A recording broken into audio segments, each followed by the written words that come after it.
traumis.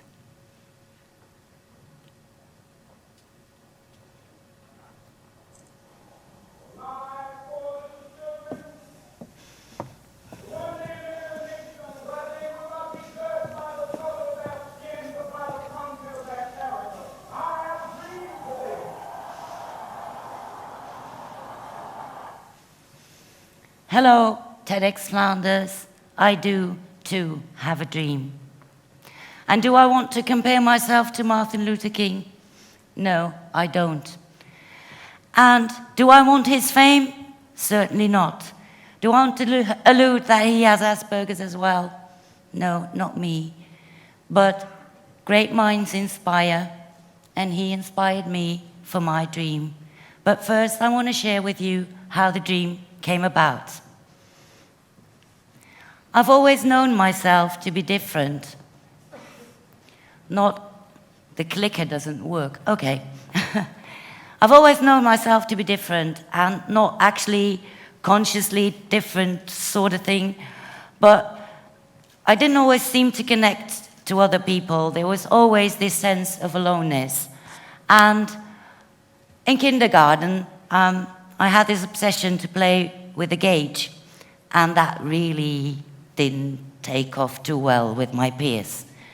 And later on in primary school, okay, the penguins did it up to a certain level, but the others were not really interested in the species, nor the subspecies, let alone skill themselves in the Latin names.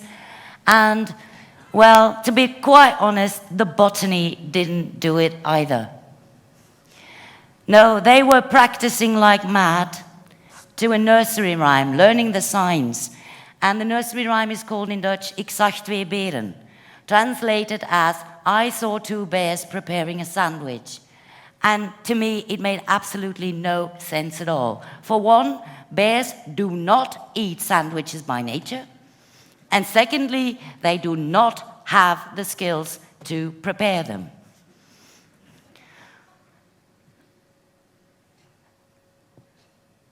When I told my peers how I see numbers turning into colors in my mind, or how I can taste and see patterns in music, they thought I was really odd. And at one time I was even sent to the school psychologist because they thought I was on one or other hallucinogenic substance or something. I told them that whenever I see the color green, it tastes of white lilies. I later learned that this condition is called synesthesia. It's when the senses intertwine, and this is how I live the world.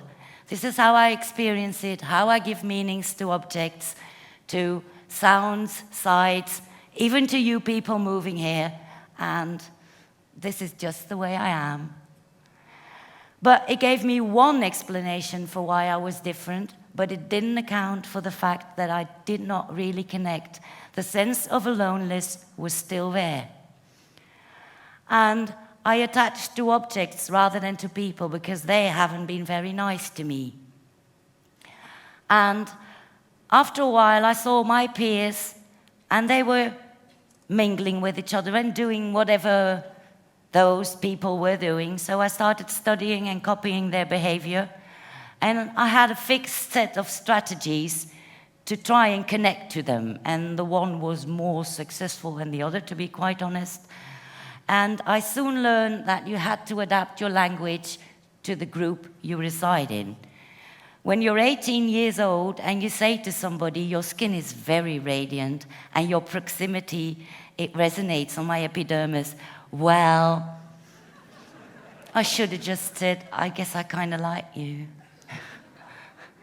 And I was well in my adult years that I discovered that I had Asperger syndrome as well.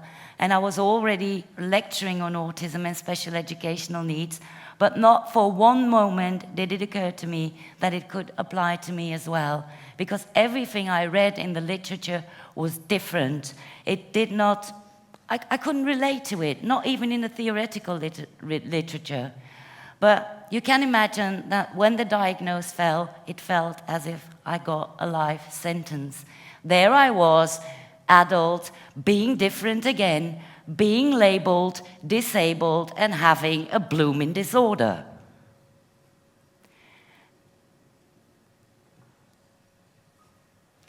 But whenever people knew I had this syndrome, they started treating me differently. All of a sudden, I wasn't the professional anymore, but just the Aspie with a pack of nice experiences to tell. And everything I did was attributed to the label and not to my person or my personality.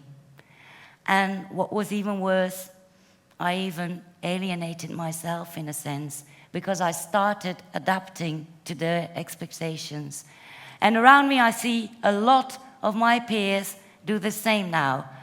They are stereotyping their differences and, on the other hand, complaining that they do not really fit in, or others, they go on stressing their qualities in a way that it's almost, sorry to say so, but patronizing.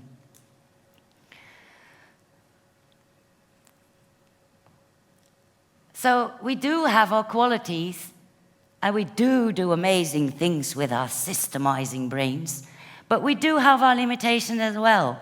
The overwhelmment, the sensory overwhelmment is always there. The exhaustion is always there. The aloneness is always there.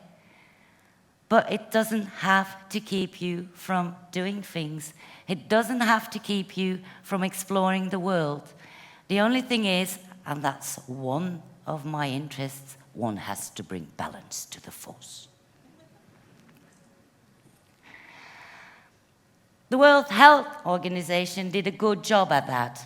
Instead of stressing the medical disease, they tried to stress and emphasize the participation and the citizenship for people with disabilities. On the other hand, the Diagnostical and Statistical Manual of Mental Disorders, they choose to emphasize the explanation as an impairment, faulty genes, neurological or psychological conditions. But what if we just accept that there are differences in one way or another?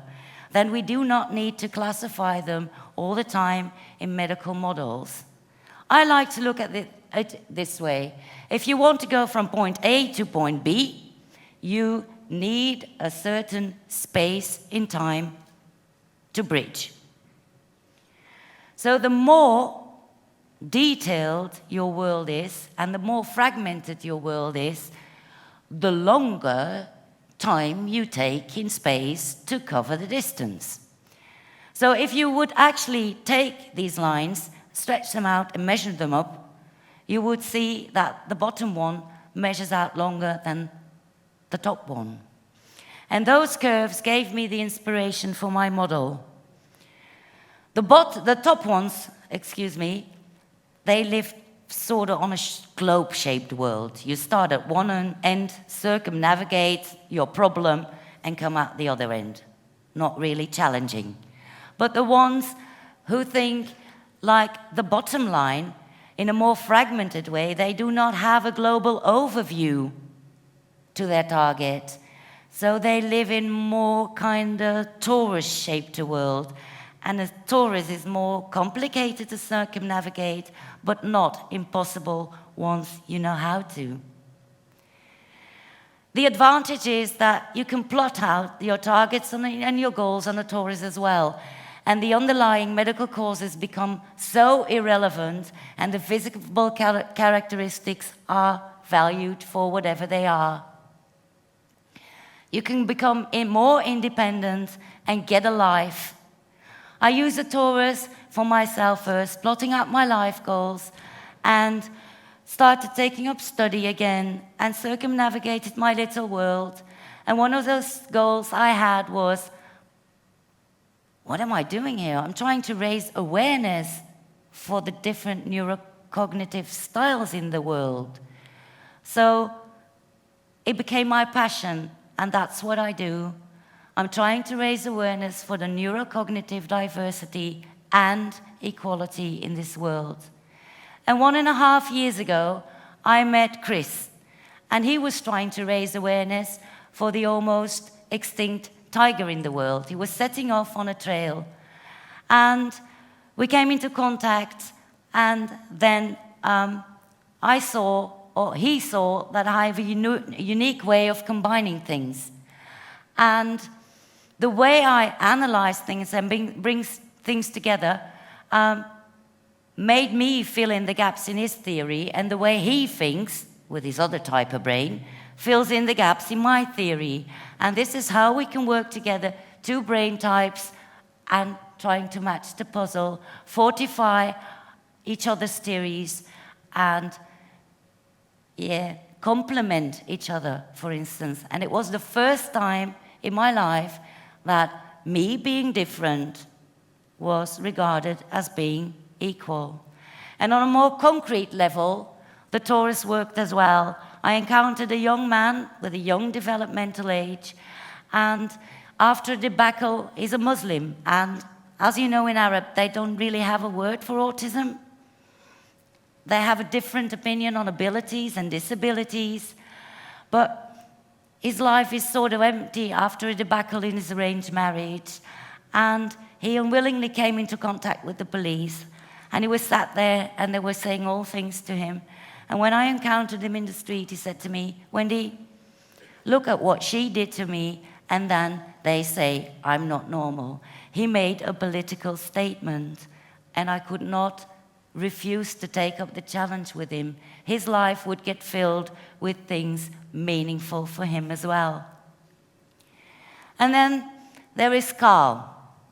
Carl is different in a sense that he's my apprentice. We walk a different path on the TORUS together. We not only share and construct knowledge for his personal, and he's behind there, he's helping me out with the techniques as well, and not only for his personal goals and his own narrative in life, but he holds up a mirror once in a while, so I need to look back at myself as well. And I teach him the way to go about with the model, and I share with him how it works, and he helps me to fortify it.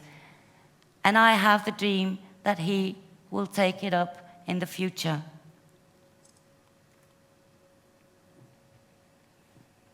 You're staying on too long, boy. So, actually, it doesn't matter where differences come from. It doesn't matter what the underlying causes are.